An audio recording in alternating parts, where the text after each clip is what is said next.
Have you ever wondered why your next door neighbor posts a picture of all six of her cats laying down next to each other? Or even why your best friend writes a love post about his girlfriend?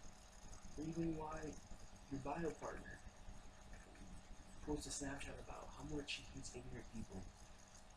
Why is it that we post social media in our daily lives? Why is it that we have this urge to put it out there so much? Now, this is simply because social media is a big component in what shapes our society and our world today. And those effects can be either negative or positive. It can vary just depending on what it does. And today I'm going to be talking about the effects of social media on our society. And I narrowed it down to three things, three major topics. The first thing is going to be it's a source of instant news. It is also a great place for communication. And it is also what shapes what we think is cool, what we think is popular. Now, to begin with, social media is an instant source of news, a major news center. Now, we use it for daily news, whether it's from local news, national news, not the presidential debate. A really good example of this is when the Boston bombing happened.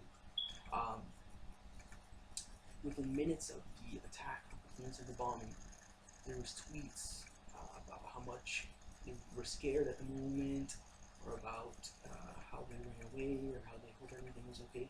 Within minutes of the bombing, so this happened very quickly, it was very instant. Now, a good example of this instant source of news is on Twitter, when they put in this new feature called Moments. As you see, you just click right in the middle, and they give you news. Now, this is news that is done today. We also have news about the presidential election. We have news about the NFL, and it just goes on and on with these slides until of just news. And that is a great feature they have because that's what users use for their essential news. Now, a research study conducted by the Pew Research Center found that 63% of Facebook and Twitter users, or a majority of the users, use these social media sites for their source of news, which is really big portion of them, rather than using it for communication. Now that brings me on to my next point about how social media is used for communication. Not only is social media used for the news, but it's also used to communicate with others. And what's great about it is it does not limit you to face-to-face communication. Now, instead of having to go all the way to Georgia to visit your Aunt Betty, now you can just send her a quick tweet or send her a direct message, a post about how much you miss her, how much you want to get back to her, or talk to her. Now, this new communication is great, but it also comes with great consequences.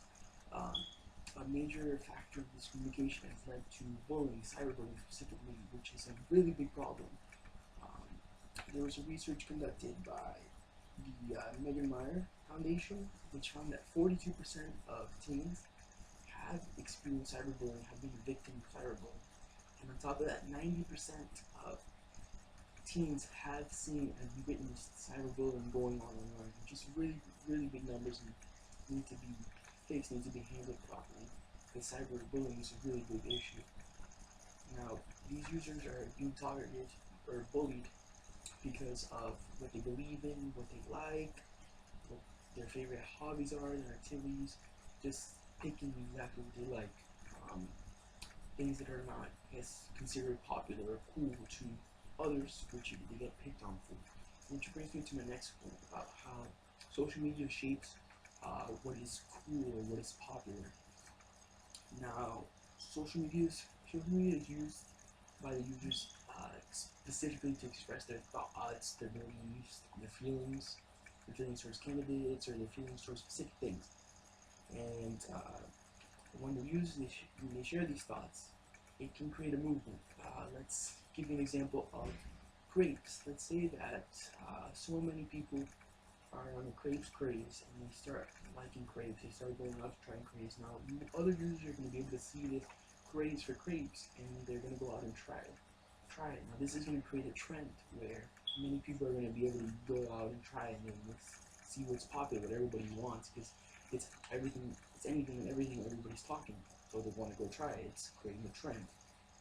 Now, according to Tim Nosey, a quote that I got from this article called Social Media to Find Social Society's Patterns, he said, social media communities are the perfect place in noting social patterns due to content development and ever-changing speed of technology.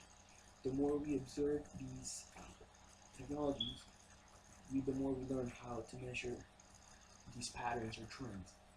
Now, this is a big deal because trends can determine what is popular and what is considered cool, which is a big effect of social media.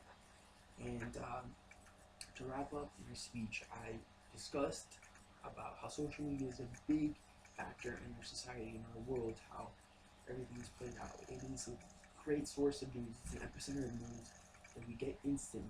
This happens instantly, and it is also a destination where users communicate. They are able to communicate with others, not just family members, friends, just it can be strangers that want to meet some new people, as well as it shapes what is popular and what is cool in society. Now, what is popular and cool is determined by the users. Thank you.